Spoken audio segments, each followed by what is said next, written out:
أعوذ بالله من الشيطان الرجيم بسم الله الرحمن الرحيم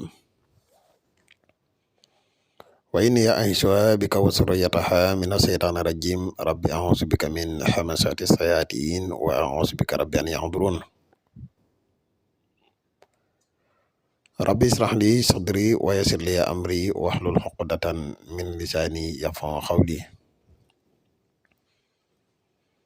واجعل كلامي راشدا ومرشدا وفكرتي نوير وقلبي أرشدا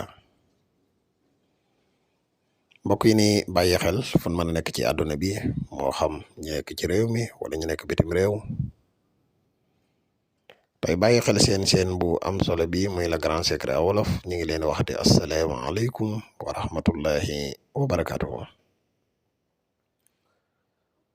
mbokk yi ginnaaw bi ñu santate yàlla julli ci yonente bi sallallahu alayhi wa sallam ñu ngi ndokkeel ak jaajëfal mboolem mbokk yi ne bàyyi xel ak fu mën a ne tey ñu fas yéene indi ak yéen ci benn secret boo xam ne bu yéeme la secret fatihatul kitab di secret boo xam ne bu gaaw la lool nag ci aajo képp koo xam ne da nga am aajo yoo xam ne daf la xaw a jaaxal fu nekk nga dem fa fajuwut wallaay defal lii boo ko defee diggante bu gàtt dina faju ci lu gaaw a gaaw a gaaw muy secret boo xam ne bu gàtt la waaye nag bu bari njariñ la muy faataatul kitab muy alhamdulillahi rabbil alamin arrahman arrahim maliki yawmiddin iyyaka na'budu wa iyyaka nasta'in ihdina siratal mustaqim siratal lazina an'amta alayhim ghayril maghdubi alayhim walad dallin boo amee aajo joo xam ne daf la jaaxal da ngay fexe ba ginnaaw boo julee timis ba pare nga toog nga jàng fatihatul kitab 40 fois muy ñeen fukki yoon boo jullee timis ba pare nga toog fi nga toog jàng fatiha saar bi ba mu jeex nga jàng 40 fois ñeen fukki yoon nga ñaan say soxla mbokk aajo ji lu mu rëy lii doo ko def mukk juróom-ñaari fan te aajo jooju fajuwut ak aajo ju nu mën di toll ak aajo ju mën di doon nag secret la boo xam ne lun def la gis ko defal ko ay nit wax ko ay nit tamit ñu jëfandikoo ko gis ko moo tax képp koo xam ne da nga am aajo ju la jaaxal rek fexeel ba ginnaaw timis nga jël benn semaine ginnaaw timis gu ne nga jàng fi faataatul kitab ñeent fukki yoon nga ñaan ci aajo jooju dina faju ci lu gaaw a gaaw sax incha allah rabbi ginnaaw loolu ñu lay wax yow mi nga xam ne yaa ñuy topp boo abonné kun nga abonné yow mi nga xam ne da nga bëgg a def lu seet